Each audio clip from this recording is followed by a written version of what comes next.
Кыргыз акын жазуучуларынын улутка калтырган маданий мурасын улутта калтырбоо, өсүп келе жаткан муундун адабиятка болгон кызыгуусун арттыруу жана адабиятка жаңыдан кадам таштаган калемгерлер тобун жыйноону көздөгөн иш-чаралар жыл сайын 12 декабрда өлкөбүздүн булуң бурчунда өткөрүлүп келет.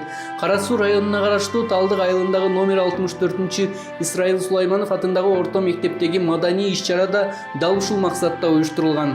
Элеттеги идиректүү окуучулар, ата-энелер менен бирге өткөн иш-чара окуучулардын 19-20 кылымдагы кыргыз адабиятындагы алтын доорду жараткан жазуучулардын чыгармаларын эске алуу, алардын сабакка, окууга болгон кызыгуусун жандандыруу менен окуу жана чыгармачыл усулдук пландын негизинде даярдалган. Улуу жазуучубуз Чыңгыз Айтматовдун туулган күнүнө карата ошондой эле Кыргыз Республикасынын жазуучулар союзунун акын жазуучуларынын улуттук адабий күнү катары ушул иш-чара катары белгилеп жатабыз.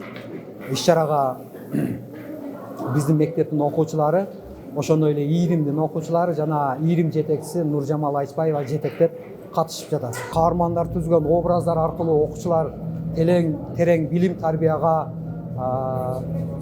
ээ болот деген ойдо ушул иш-чараны уюштуруп жатабыз. Карышкырдын каргышына калып, бөлөк адамдарга кесирин тийгизген Базарбайдын кыянаты, өлүмгө бет келсе да тубаса берилген чечендик өнөрүнөн баш тартпай, сүйүүсү ыргайланган Раймалы менен Бегимайдын махабат дастаны окуучулардын жүрөгүнөн терең орун тапкандыктан бул чыгармалардын урунттуу окуяларын сахналаштырган.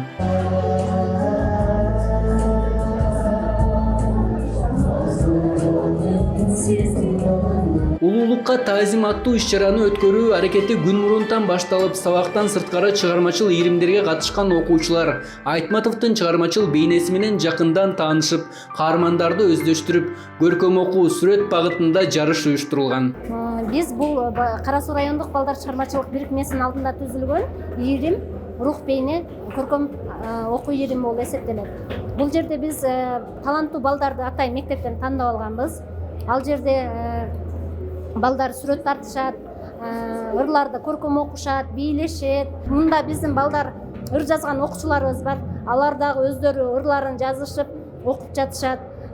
Сүрөтчүлөрүбүз сүрөт тартып, кече жакында эле Бишкекке барып келдим. Ошондо биздин окуучуларыбыздын сүрөттөрүн алып бардым. Чыңгыз Айтматов атындагы коомдук уюмга алып барып тапшырдым. Ал жерден аябай жакшы кабыл алышып, биздин окуучуларга атайын ардак грамоталарды беришти. Бул да болсо биздин чоң ийгилик. Негизи эле бул бүгүнкү кечеге биз 2 айдан бери даярданып жатабыз. Альбина Баралиева Айтматовдун каарманынын ролун жаратуу менен чыгарманы реалдаштырууга катышкан окуучу. Анын окурмандык кызыгуусун ойготкон Кылым карытар бир күн романы болгонун айтат. Раймалы, Бегимайды кой бергиле. Суранам, анын бул жерде күнөөсү жок. Бул жерде күнөөлүү бизбиз. Бул жерде күнөө эч кимдин андай күнөөсү жок дейт. Кылым карытар бир күн чыгармасын мен буга чейин 10 класста окуганмын. Бул чыгарманы окуганда мен Айтматовго болгон кызыгуум күчөгөн, Айтматовдун ырларына болгон, чыгармаларына болгон кызыгуум күчөп, ошондон баштап азыркы күнгө чейин Айтматовдун чыгармаларын окуп келем. Аталган мектепте окуучулардын убактысын максаттуу уюмдаштырып, терс жака азгырылуудан тартуучу, физикалык жана руханий жактан тарбиялоочу ийримдер көп. Аталган ийримдер ата-энелер менен тыгыз иш алып барышат. Мен кызым катышкан бул немегечи өтө сонун, жакшы нерселерди үйрөндү. Келечекте ушу Чыңгыз Айтматовдой болом деп, ушундай аракети жакшы. Адабият кечесинин жүрүшү сахналык көрүнүш, ыр, бий, көркөм окуу жана жазуучулардын чыгармалары менен таанышуу менен уланып, жыйынтыгында чыгармачыл аракети бааланган окуучуларга сыйлыктар тапшырылды.